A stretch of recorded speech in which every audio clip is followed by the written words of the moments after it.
Due to the graphic nature of this program, viewer discretion is advised.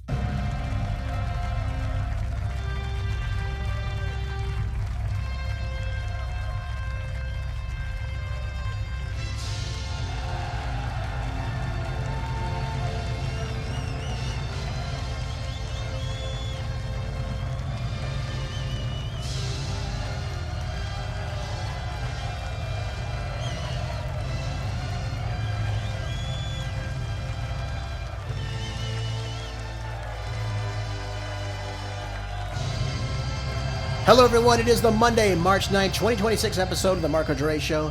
Thank you for tuning in here. Today's groundbreaking news right here in America and across the board, where the facts are facts and hard truths thrive. Let's begin the best of radio, informative, uncensored, unapologetic, and ready to go.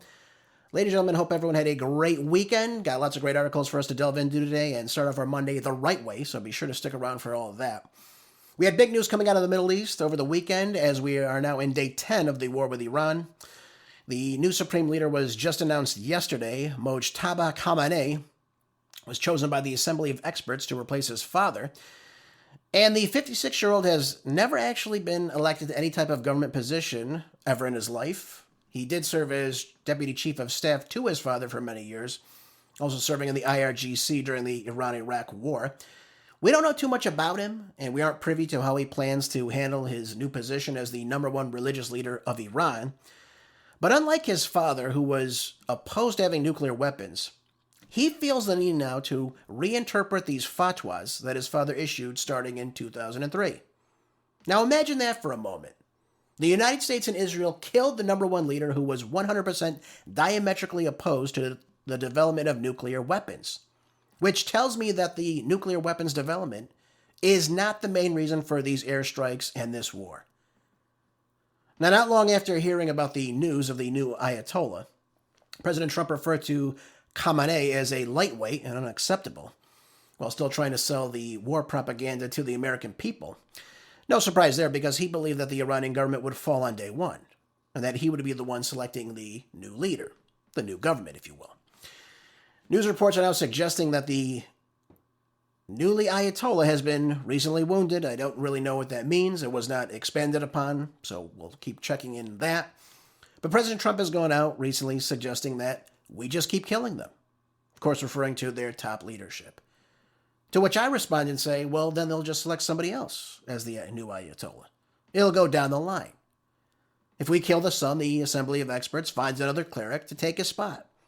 That's how the Iranian government works. It's a democracy, whether we'd like to admit that or not. I was watching the Wall Street Journal editorial report on Saturday, and they said that 61% of Americans polled view Iran as a national security risk to the United States, which is fine. I personally don't believe they pose any security risk to the United States, but that's my own opinion, based on the research that I do. And the fact that Iran hasn't attacked any single country ever since 1789, I believe, something like that. Almost as long as the United States has been a country. But on the war front, President Trump must shift support in favor, because he's only got about 27% of Americans polled that are in favor of this war with Iran right now. This is why he has to project confidence and suggest that we are winning. And again, of course, it's for national security purposes. That's how they have to sell this to the American people. Now, to this day, we still don't even have a clear explanation as to why this war actually began, though. Some of us hear that it was the nuclear weapons development, that it was an imminent threat from Iran that was coming to the United States, which, again, I don't believe existed. Some are talking about freeing Iranians, wanting peace for the Iranian people. Again, not our objective. And I believe Peter Doocy and Marco Rubio let the truth out, unexpectedly, but nonetheless they let the truth out, that on the Friday before these strikes took place, Prime Minister Netanyahu of Israel calls President Trump and tells him that the Ayatollah was meeting with his top brass, his top military advisors, his top generals, all in the same location. They figured out where that location was, and he said that this would be a great time to strike. This was the time. This was our moment. Now, clearly, we had to have agreed to this because we know Israel is not going to go in and fight Iran on their own. We saw how that played out during the 12-day war. And we can look at what's currently happening to Tel Aviv right now. They wouldn't be able to handle this by themselves. So Ducey says this on Jesse Waters Primetime. Okay, so that is not an imminent threat, folks. That's not because of the nuclear weapons program. It has nothing to do with freeing Iranians. It was their time for regime change, which I believe is the number one issue currently right now. This is our number one focus. We want regime change inside Iran. But then Rubio goes out and says that we believed our bases will be hit. So he's going out and saying something completely different now. So was it our bases being hit, or what is going on? So that means it wouldn't be an imminent threat at all. Because the Israelis struck, the United States struck, and then Iran responded after the fact. So there was no imminent threat then. And again, Rubio said that he was heading to Israel on Monday to work on negotiations inside Iran for this nuclear weapons program. That's what he said. So let me understand this. On Thursday, these meetings end. Friday, Netanyahu calls President Trump. They plan this ahead of time. Rubio, in between, says that he's planning to go to Iran to continue these talks. This is what he's supposed to be doing. So this tells me that the negotiations are just a subterfuge, folks. They were there to pretend that we were meeting in good faith when we really wanted regime change the entire time. And by the way, if they negotiate, a lot of people are saying they weren't giving us what we wanted. They were saying, we've got nuclear weapons, we can do whatever we want, things of that nature.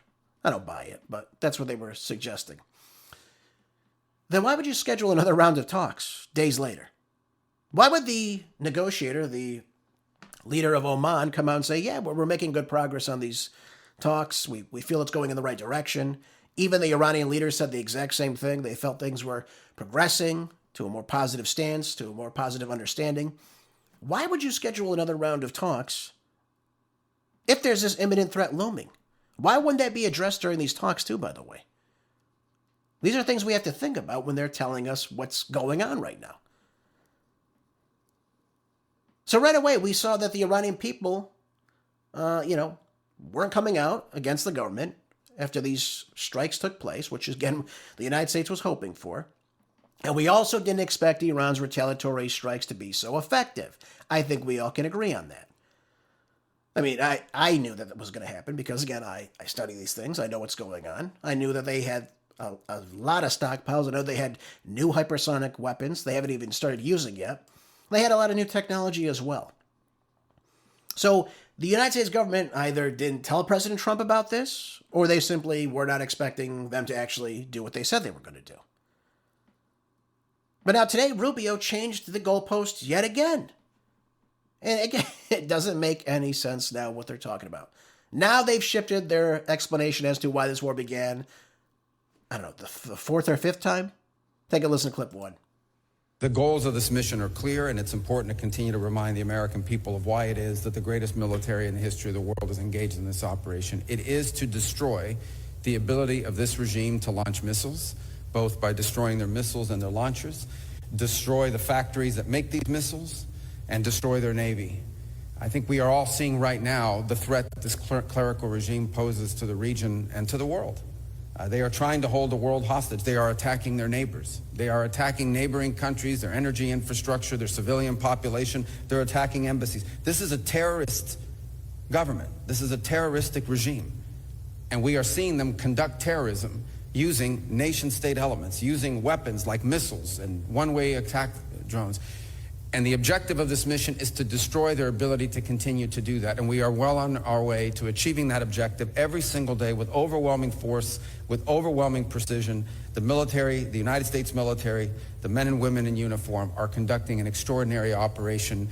There are not a lot of cameras down there. Okay, so he goes on about all this. So he's trying to sell you the narrative. We're hitting the targets that we expect to hit. We've hit some 2,000 of them thus far. He's telling you, he goes on to say, Iran's stockpiles are getting less and less. They're depleting. Their navy is decimated by our strikes. And it's just a matter of time before Iran really surrenders. We just got to keep at it for a little bit longer. Okay, so here's the reality. Here's the reality of this, folks. On day one of this war, yes, it is a war, despite what some of the people are saying from D.C., we asked our contacts in the Italian Foreign Ministry to ask the Foreign Minister Arachi for a ceasefire, to whom what he said was no. We're not going to do that. We told you what was going to happen. We said if you attack us, we will attack you back. It'll be bad. We'll hit your embassies. We'll hit your military bases. We'll hit all the oil refineries all throughout the Middle East that work with you. And this will be an all-out war. We'll hit Israel, and we will not stop. That's what was said, and they're holding to that position. Then on day 3, we asked South Korea and Japan for our ballistic missiles back. Now, while we can destroy Iranian vessels sitting in ports and revert to striking civilian centers right now, which is what we're seeing because either we can't locate or reach our military targets. You saw that with the hitting of the oil deposits over the weekend. Nothing new, by the way. We've been doing this in any war we've been involved in since World War II. Attack the people and hope either they or the government says no more and the conflict ends. But that's not going to happen. It's just simply not going to happen that way. So now we're talking about something totally different. Now we're saying they can't have any type of ballistic missiles. It changes the goalpost so much. And again, the whole reason why we're in this conflict. I'm told they haven't even released their latest technology yet. That the reason why you're seeing less and less munitions, less missiles, is because they're going through their old stockpiles right now. And they've been building up, they've been saving up, they've been preparing ever since the last war last June. And if things are going so well, and again, if the Iranians are calling and asking for a deal, why would we be sending the USS George H.W. Bush right now? Another airstrike carrier to the region, which is estimated to arrive in the Eastern Mediterranean in about 8 to 10 days. Our air superiority isn't changing the outcome, ladies and gentlemen. That's what this is telling me. Bombing their ships is not changing the outcome here. They're not surrendering. So we've even gone as far as to asking the Kurds now to conduct a ground invasion for us, which, again, I don't think would go well for them at all, or us, by the way, should that happen. And I do want to go over a sound clip from yesterday. Maria Bartiromo asked Carolyn Levitt what parents of young adults can expect from this war that we're in right now, and those of whom are worried about what's taking place. Listen in clip 2. Yeah, and the president had an interesting exchange on Air Force One over the weekend, Carol. I want to get your take about this idea of troops on the ground. Mothers out there are worried that we're going to have a draft, that they're going to see their sons get in and daughters get involved in this. What do you want to say about the president's plans for troops on the ground? As we know, it's been largely an air campaign up until now. It has been, and it will continue to be, and President Trump wisely does not remove options off of the table. I know a lot of politicians like to do that quickly, but the president, as commander-in-chief, wants to continue to assess the success of this military operation. It's not part of the current plan right now, but the president, again, wisely keeps his options on the table. But as commander-in-chief, there's no greater priority or responsibility to this president than, of course, protecting the American people and protecting our troops and our bases in the Middle East, which Iran has been threatening for 47 years. They have killed and maimed thousands of American soldiers, and President Trump was not going to allow Iran to attack our bases and our troops and our men and women in the Middle East first, and that's why he took this historic action by launching Operation Epic Fury. Well, isn't that great? We can't rule out a draft now into this war. All options are on the table. I'm sure that makes parents feel great right now.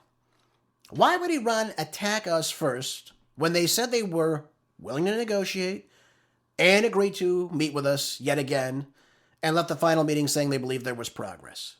Does that indicate that they were ready to attack us? There is zero evidence of any imminent or future attack from Iran, folks. I'm just going to tell it to you how it is. And I'd like to set the record straight for Miss Levitt. She said that they had been threatening to attack our bases for 47 years. That is simply not true. In fact, it was only until recently that Iran said they would attack our military bases in the region if and only if they are attacked by the United States and Israel first. So I don't know what she's talking about. When were these attacks coming from Iran on our military bases abroad? Never happened. Where is she getting this information from, by the way? If these are lunatics or these are psychopaths or religious fanatics that want to destroy America, why haven't they attacked us yet? Why issue 2 different fatwas saying that you will not build a nuclear weapon? Why would you enter the JCPOA to agree to weapons monitoring and verification? Then after we, the United States, abandoned it under President Trump's first term, did they still uphold their end of the agreement and even let themselves continue to be inspected? You can go look at the IAEA reports that have very clearly said in every single report, Iran is not building a nuclear weapon. Tulsi Gabbard and all her intel reports corroborate these findings as well. She briefed the president on that.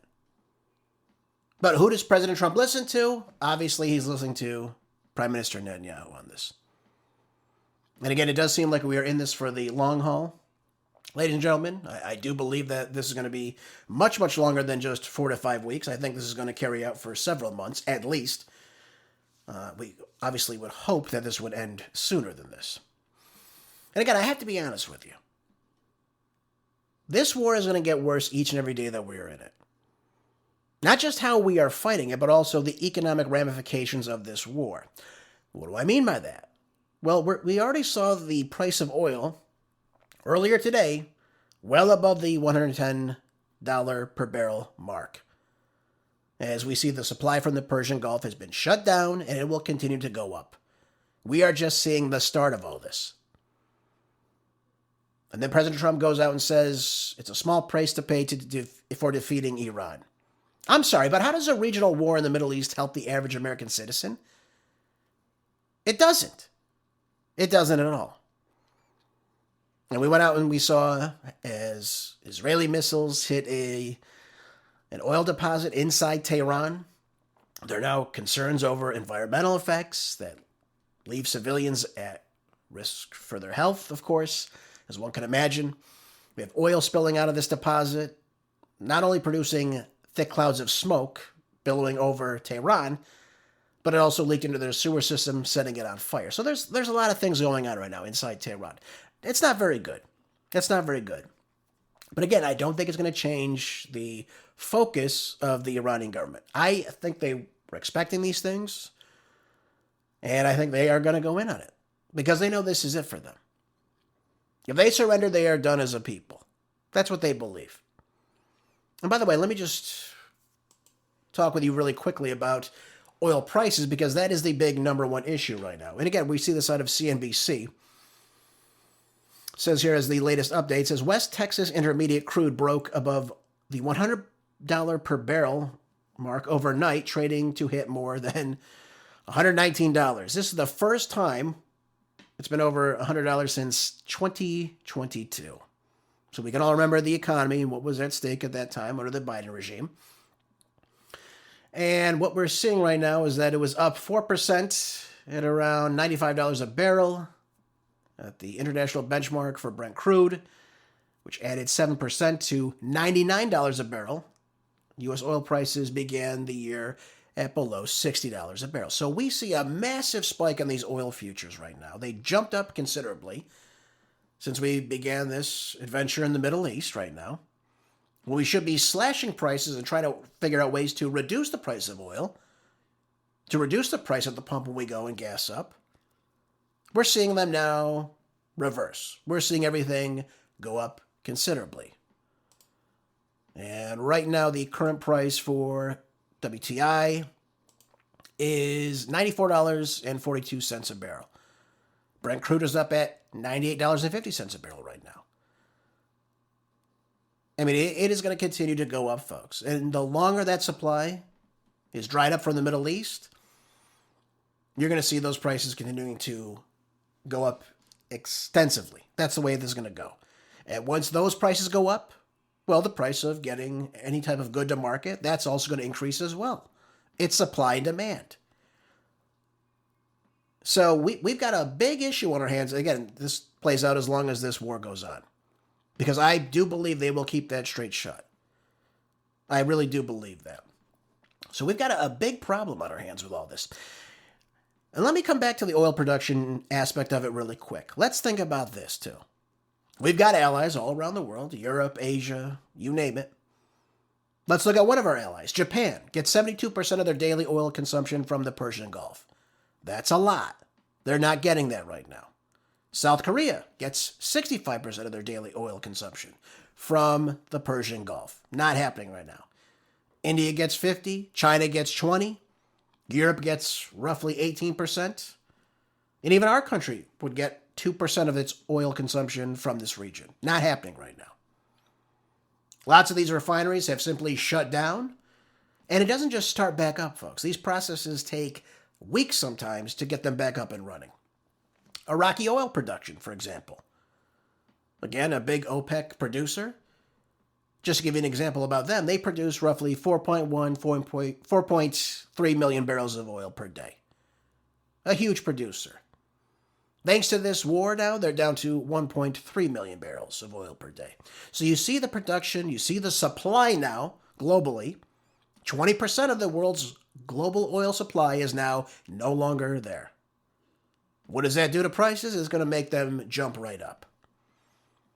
And by the way, too, I saw this over the weekend. Fox Business had on a gentleman named Jared Egan. He is the director of the National Energy Dominance Council. Hell of a title, by the way.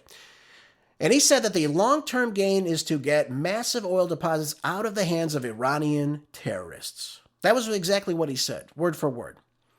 So in other words, we do a regime change tactic. We pick the new leader.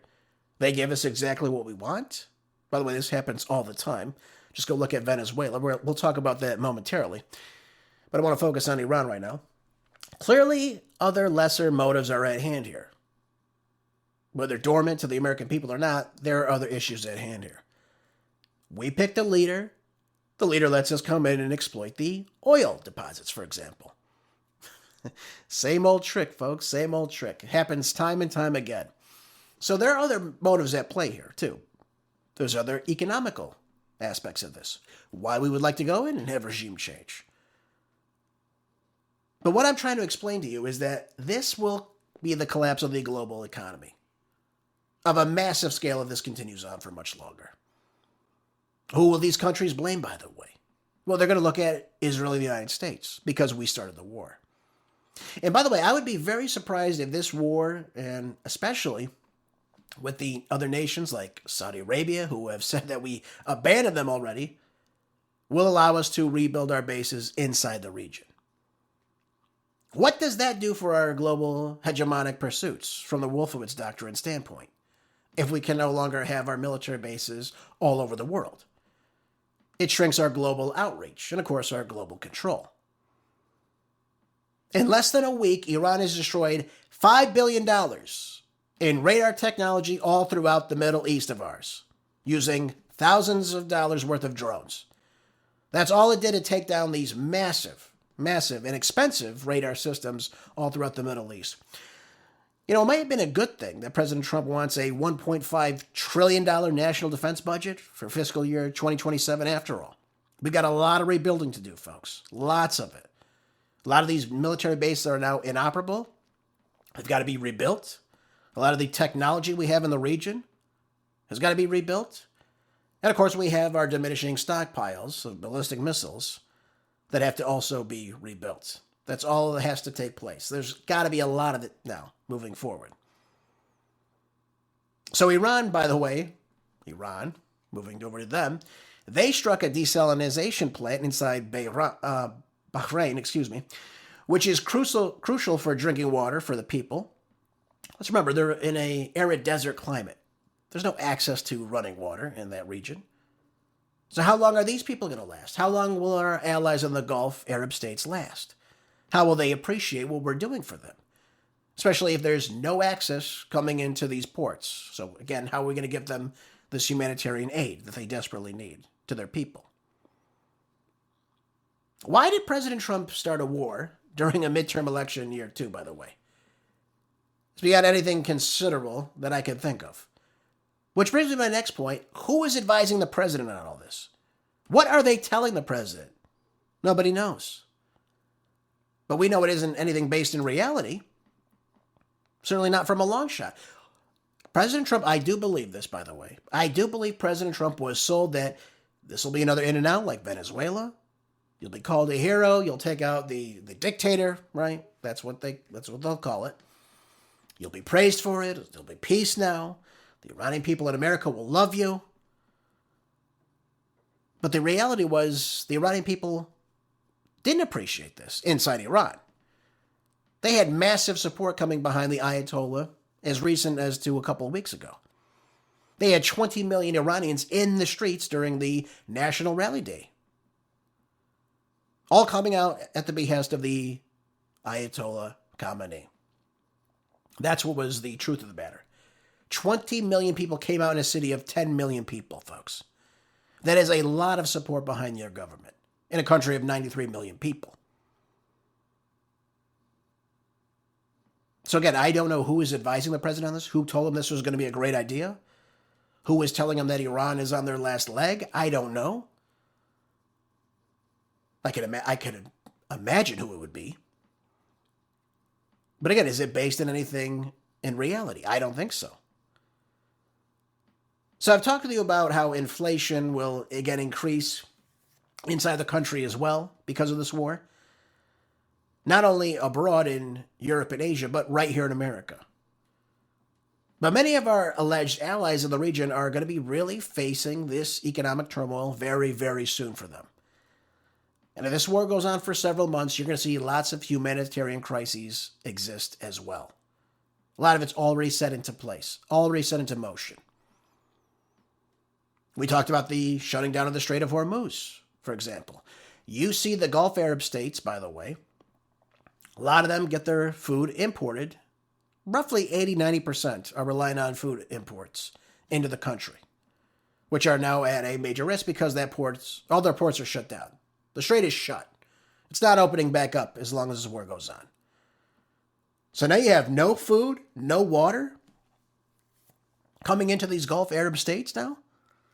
That's going to make a lot of people very, very unhappy. Dubai, I'm told, has the same issue going on, right? I'm told they have just over a week left of regular food supplies for its people before things start to really go downhill.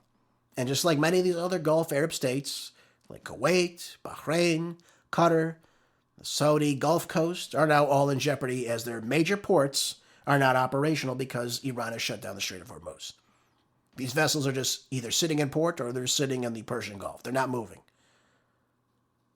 And by the way, I don't see the U.S. Navy assisting any ships to pass through or provide them insurance to attempt to do so. They're just sitting still right now.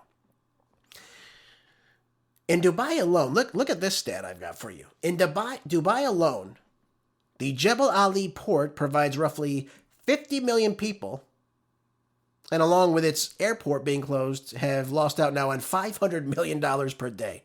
Each day it's been closed down. So I want you to think about that. In a small country like the UAE, just this one port alone provides for 50 million people in the region. That is a lot of people, folks.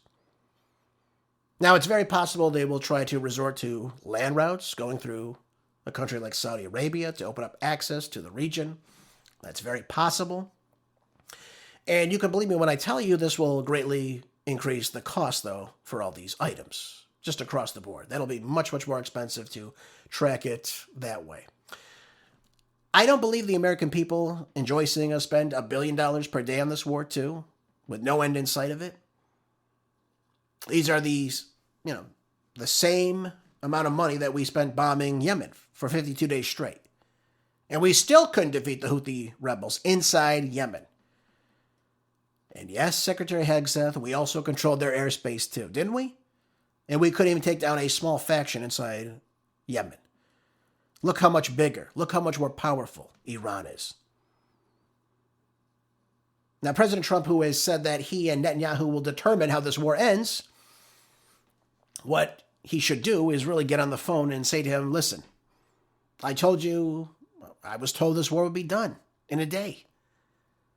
And we're not going to continue to drain all of our resources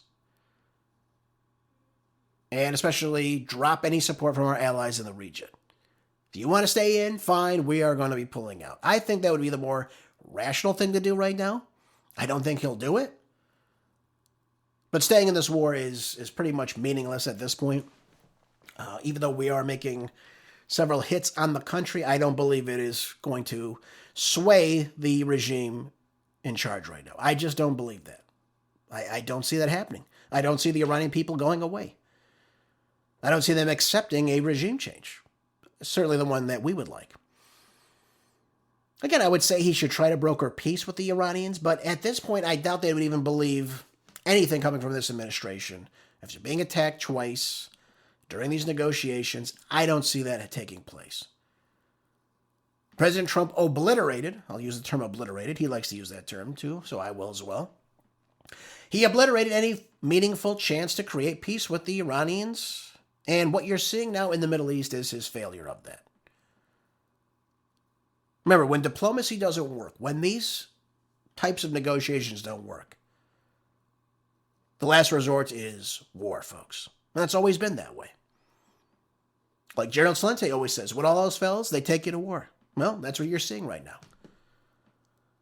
And I say that to you as a staunch conservative who voted for President Trump 3 different times.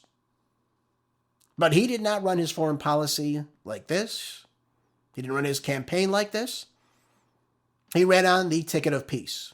And that's why a lot of us voted for him. And don't tell me this is peace through strength either, by the way. It's not. You're never going to be able to bully or bomb your way to peace. That's ridiculous. Sadly, I think after this Iran war, we will go into Cuba next. We're already seeing the headlines backing that regime change taking place. Again, I don't know where we're going to get the funds for this. But let me just leave you with this before we go on to some more articles. I'll bet you one thing, that this new Ayatollah, or any future Ayatollah from here on out, they will look at countries like North Korea. They will look at countries like Russia and China and Pakistan. They will see that they are never threatened with war by the United States and say to themselves, well, they're being left alone right now. Maybe it's time we stop kowtowing, stop coming to the table for these negotiations, and actually flex our nuclear muscle development as well. Maybe we should do that. Maybe it'll keep our people safe. Now, I hope that doesn't happen. But unfortunately, we may have started something we did not want to start here. I could see those negative effects sometime in the near future. I really, truly do believe all that, folks. I do. All right, let's move on from Iran. Again, I'll keep you focused and updated on everything I find out as to what is actually happening. Not what I want to tell you. But hopefully, again, folks, this ends sooner than later. Let's go to this article I have from Breitbart. It says, Secretary of the Interior, Burgum, confirms $100 million in gold shipment from Venezuela. Well, isn't that a shock? Isn't that a big shock? One of the reasons why I went into the region. We do regime change. We start taking their oil. We start taking ships that are leaving with their oil. And now we're going through their gold reserves, which again is a massive supply of that country. By the way, lots of minerals are coming out of Venezuela. That's another really good positive way to go into a country. Now we have us taking gold from them. Now, U.S. Secretary of the Interior Doug Burgum said on Sunday that he confirmed a $100 million gold shipment from Venezuela arrived in the United States on Friday, days after he met with the acting president, Delcy Rodriguez. Well, she's the one who's playing ball. That's why. She knows the game. She knows she doesn't play ball. She'll be sitting in a cell probably next to Nicolas Maduro. And by the way, you haven't heard a thing about that, right? Ever since he was arrested. We saw him in court that one day. Nothing's even reported about that. What's taking place there? I thought he was a drug kingpin. What's happening with that? Nobody seems to know. So he's going on to say that we're getting, obviously, gold shipments. He's talking about how, for example, they're pointing out that South American nations have $500 billion worth of gold reserves. Can you imagine that? Now, in addition to other critical minerals as well, aluminum, coal, you name it, they've got it. And we want it. So look at what we're doing. We're just taking what we want, moving it on, And the president stays in power because she lets us have access to it. I just told you what our plans were for Iran. It's the same strategy. We go into Iran, we start taking up a lot of that oil reserve, right? We like that. We want that. We install our puppet president, probably Pavlovi. He lets us have access to it, gets us rich off it. Sounds like a good plan, doesn't it, folks?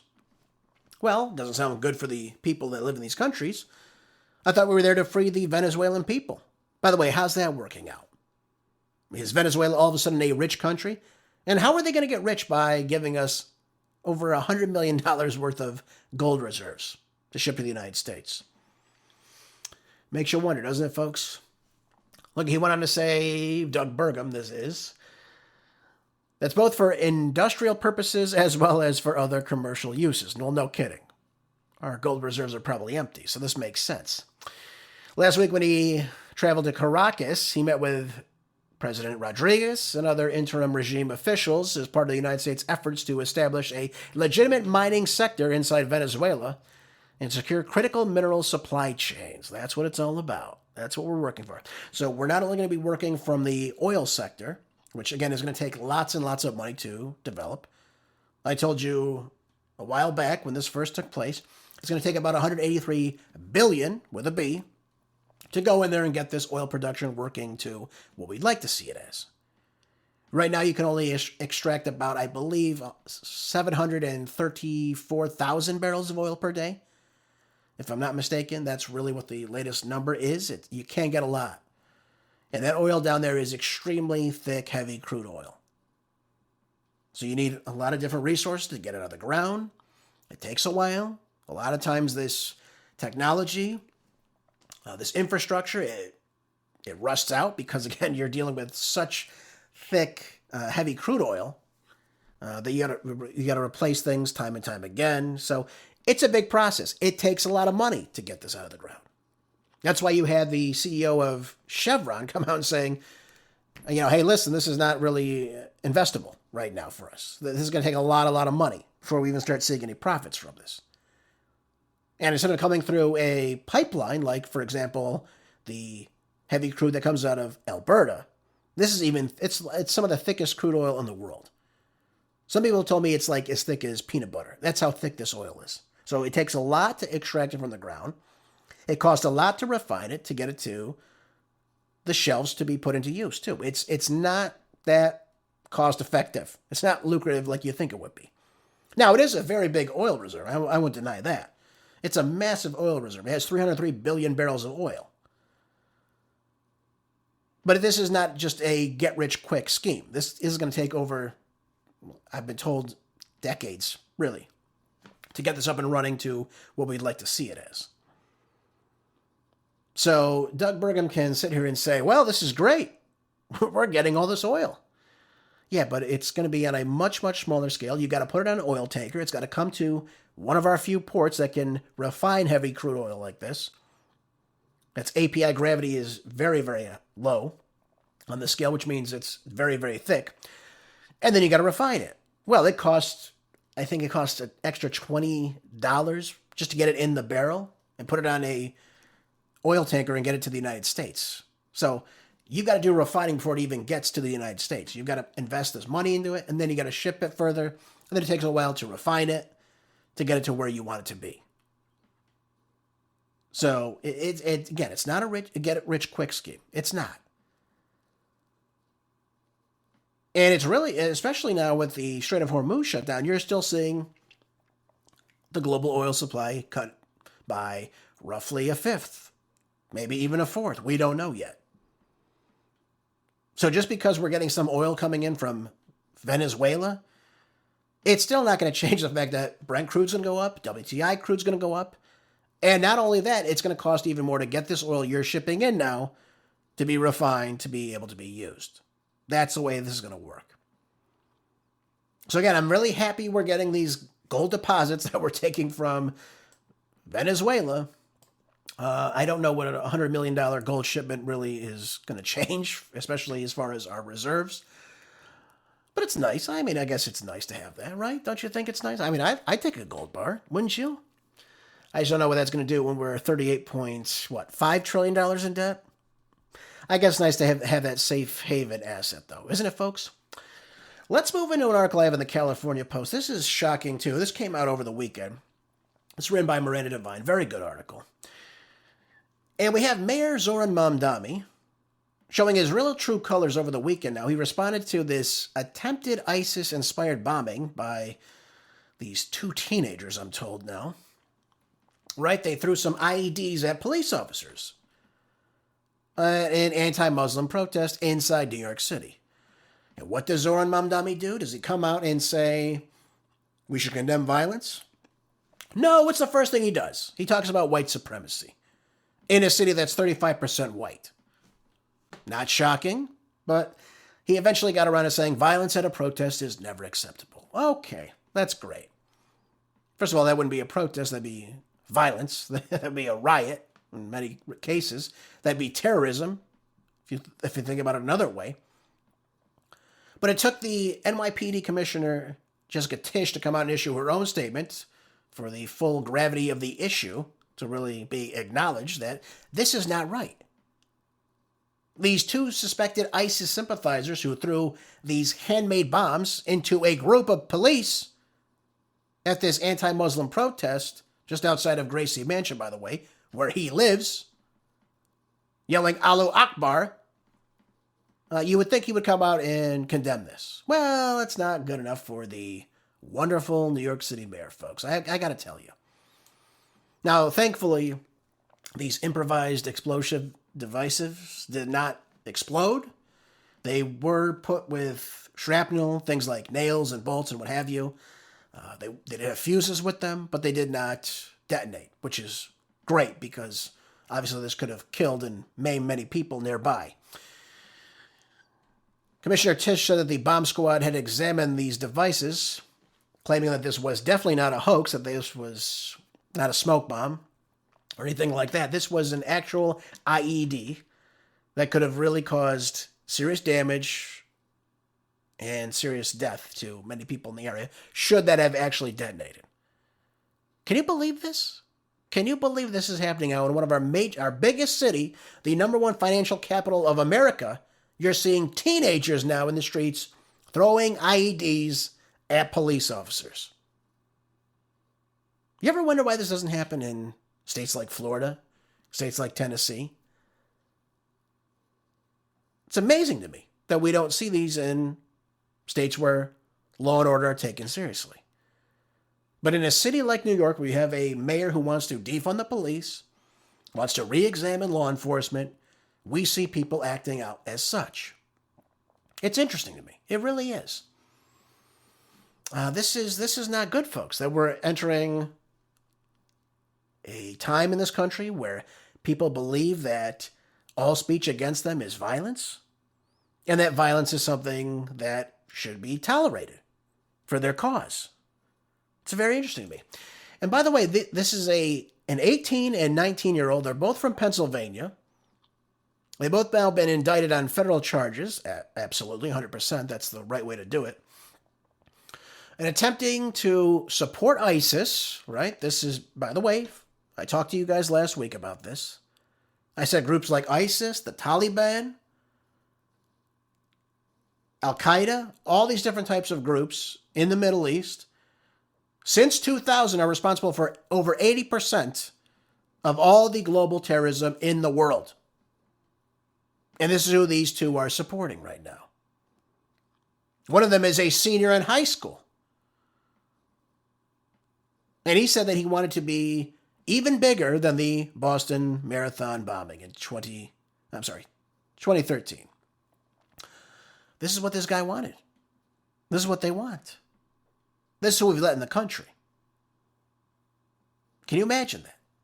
And again, we have to consider what Joe Biden did, opening up our southern border to 170 different countries all around the world, all different walks of life. We had people on the terror watch list that were apprehended. Imagine the people that may have gotten through. But we've got to ask ourselves, what are we doing for our own national security inside our own country? We talk about Iran being a threat. Well, folks, Iran is not associated with ISIS. Let's be very clear about that. Or Al-Qaeda, or the Taliban. or these other factions that work in that capacity. Who could we have possibly let into our country? And why are we not taking a much serious stance on this? When we have people like this inside our country who want to create bombs who are teenagers and throw them at police. Who would think this is right? And this is only going to get ramped up as time goes on, folks. You're going to start to see these come more and more and more. So be careful about what you do in public. Always be cognizant of your surroundings. Because we just saw something very similar happen in Texas, down in Austin. City I really like and enjoy. But now you're seeing this in a lot of these blue cities across America. So you got to be very much aware of what's happening around you. Because this is now becoming a new normal for us now, apparently. And right after this war got started, we're starting to see this now take place. Thankfully, these two are in custody. They should be tried accordingly, and they do deserve to be in jail. But if you think these are the only two that are like this, that believe these things in our country, we've talked about sleeper cells before. Anything could have crossed over that southern border, folks. People that want to do harm to us, do harm to any American that doesn't believe what they believe. That is a truism. That is something that is realistic right now. And we need to eliminate these threats. But this is what I've told you. We've got to secure our southern border with a barrier, and we've got to deport illegal aliens. President Trump came out recently and said, well, if they're not criminals, maybe they could say, no, if you're here illegally, if you haven't been processed, you go home. You go back to your country of origin. That's where you belong. And then if we want to take people from countries all across the world, well, that's up to us. But it shouldn't be, well, you snuck your way in, so you get to stay. There are roughly 40 to 50 million illegals that reside in this country right now. We cannot sustain that. We cannot sustain that many people that are not vetted being in this country right now. And when we see things like this, where we can attack American citizens, put Americans at danger. And by the way, I don't know what their immigration status is. I don't know if they were born in the United States. I don't know yet. I don't see anything about that in this article. But when you get this type of rhetoric from people like Mamdani,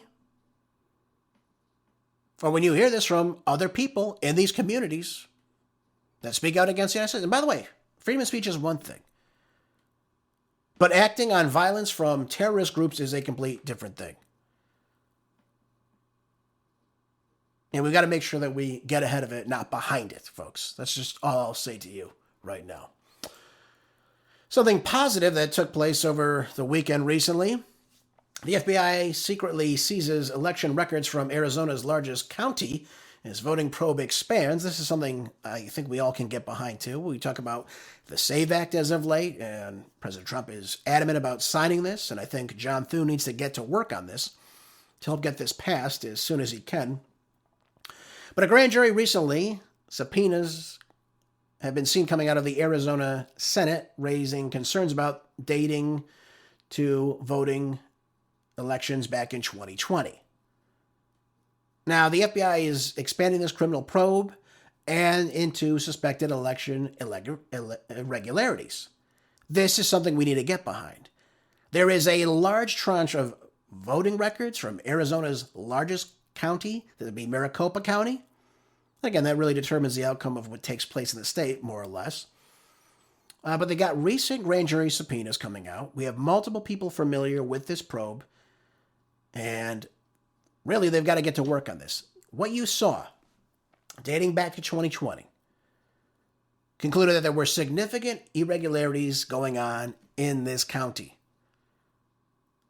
And by the way, more recently, the Bureau was alerted to reports filed by the Republican and Democratic election observers in this county who believe they observed irregularities back in November of 2024. This was done at a warehouse in Arizona where blank and filled out absentee ballots were observed in the same location. We saw this, and again, we saw this all over the country, not just simply in Maricopa County. But we've heard about ballots being sent from New York City to New Jersey, for example, We've seen people doing ballot harvesting, destroying ballot. I mean, all these different cases. We've seen areas where 45 people are registered in one address and nobody lives there. I mean, there's a lot of things that have to take place. Now, it's not just in Maricopa County, Arizona. But this is definitely one of the hotbeds for that. There's lots of corruption in this county. And by the way, it happens all across the country. And they go on to say, we're digging back through these reports that were being submitted by our election observers that were deployed across the country. This is where we're working hand in glove with other federal government agencies, which is super important. Absolutely, it's important. We have to protect our elections. That's our birthright. That's something we need to all get behind. But they have documents, for example, in instances in Arizona, for example, across the country, and they are reviewing them in real time to try to get to the bottom of these things. They need to. They absolutely need to. And by the way, one of the things that they mention in this, and let me make sure I get the statistic right. They found an estimate that more than 200,000 ballots were mismatched with signatures that may have actually been counted without being reviewed or cured in Maricopa County alone. Yeah, we know Maricopa County determined the outcome in 2020. Absolutely 100%. And that is more than 8 times the 25,000 signature mismatches requiring curing that had been acknowledged by the county. That is a lot of ballots that are not verified, folks. So how can we allow this to happen? Again, we've got to stop the mail-in ballot system. We've got to stop it right now. Everyone should be voting in person, unless, of course, you ask for an absentee ballot if you are either very elderly and can't go to a polling location, or if you're abroad, as in you're a military member and you're abroad and you want to vote in the election. That's the only way that should be done. The fact that we just put all these ballots out there and we're shocked that there's this irregularities. I mean, come on. We should be expecting these types of things. So now we have audits going on. They did very little to resolve these disputes. So what I think should happen, and I think President Trump should have done this last year. In any state where you're using these electronic voting machines, do a forensic audit on these machines. Go through the source cards. That's the only way you can do these things. You go through, you figure out who's actually voting, what's actually being tabulated. Do these people actually live at these? Are they actual residents of this county, of this state? There are issues inside Arizona, and by the way, I've looked into this, where they go and see, does so-and-so live at this address? They say, so-and-so moved 30 years ago. They don't live here anymore. Oh, well, they voted in this election. This is the problem.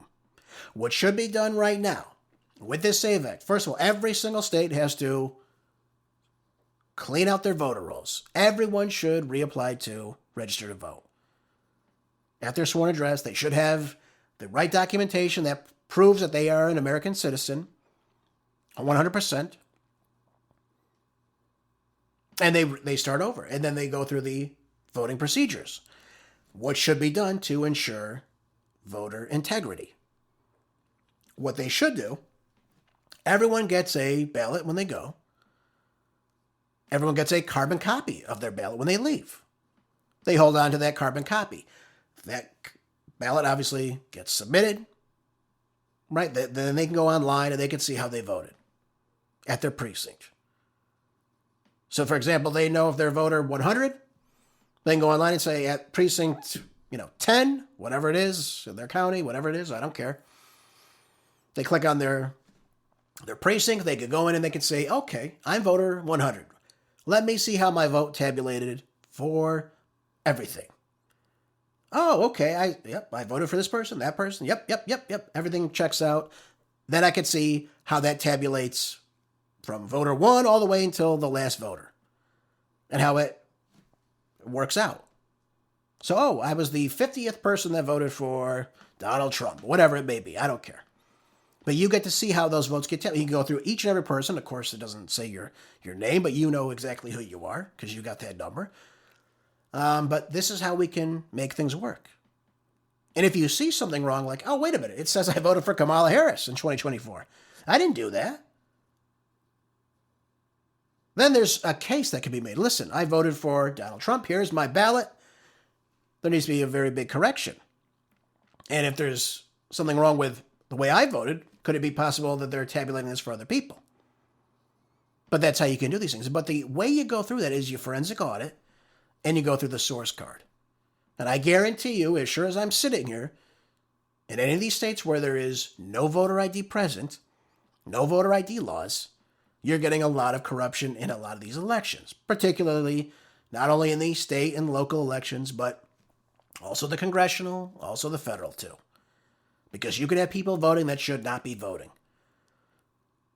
And I do think we need to be getting behind this much quicker than what we have been doing right now. And again, I think the SAVE Act is a great step in that direction, but we need to start pinpointing these irregularities right away, and the quickest way to do so is to go through the source cards, to do a forensic audit of these electronic voting machines. And then we need to stop doing that. We need to start moving on to paper ballots. We did it before. We were able to get election results on day one. Now, weeks after the fact, we have people in congressional races in these smaller districts waiting weeks on end to figure out who won. It's ridiculous. It shouldn't be happening that way. We need to have election integrity, folks.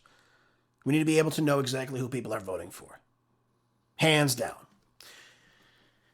So I am happy to see that we're trying to get to the bottom of this. I think there needs to be a lot more done, but why President Trump isn't doing these audits is beyond me. He has the right to do it, and he should do this. And again, if he can prove that there's actual fraud being taken place, we can make a good case to get rid of these electronic voting machines. Just my opinion. All right, folks, we got a few minutes remaining in today's show. I had a couple more articles I wanted to go over. Let me go over this one with us. We'll close off today with MAHA in America.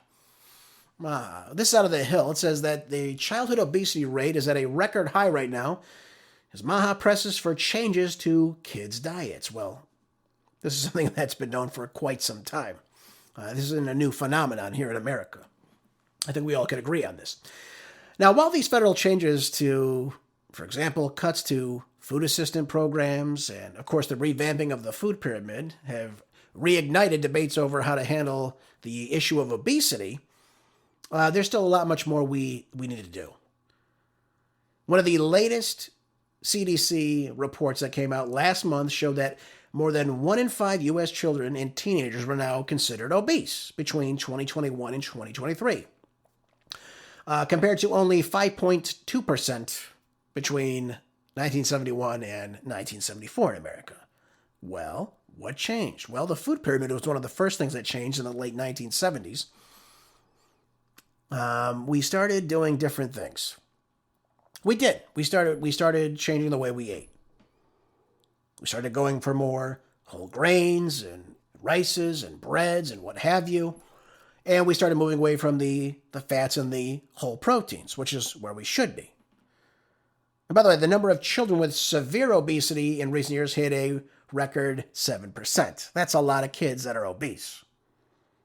We could talk about school meals. We could talk about physical activity.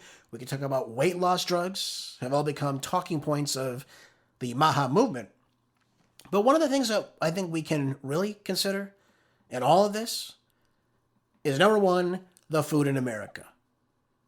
We need to get glyphosate out of the food. That is the chemical sprayed, which is in Roundup, causes cancer. We talked about it on the show many times in the past. This is sprayed on a lot of these crops. Now, a lot of these crops are used for things like wheat, and these vegetables, and these fruits, and you're consuming them. It's not good for the body. And by the way, a lot of the animals in the conventional food that we have here in America are fed things like grains and corn, all things that are sprayed with glyphosate. Well, if the animal you're consuming, the cow, the chicken, what have you, are consuming the glyphosate, what do you think is happening in your body? You're getting that in your system as well. Now, I don't have a lot of time left in the program, but we have to understand things. We shifted from, like I said before, the good oils, the good proteins, in the late 1970s, and we totally flipped it and said, let's start getting 6 to 11 grams of sugars and grains, which again break down to sugar in and of itself. The bread, the pastas, the wheats, you name it, the rices, all not good for you. All not good for you. So when we talk about exercise is great, but the number one thing that you've got to get behind is your diet. If you don't have a good diet, if you don't take care of what you're eating, you can exercise all you want, you're still going to start gaining weight, folks. That's just the way it works in this country. That's the way things happen. In 1980, we had 0 adolescents with type 2 diabetes. Guess what it is today? It's skyrocketing. In 2010, I think there was over 60,000 children with type 2 diabetes, onset adult diabetes. That's criminal in a country like the United States, folks. This should not be happening. We need to get our food program under control, folks. Folks, thank you for being here today. I appreciate you so much. Make sure you share the show with others. I'll see you back here tomorrow for more groundbreaking news on the next Marco Dre Show. Until then, be good, stay busy, and God bless.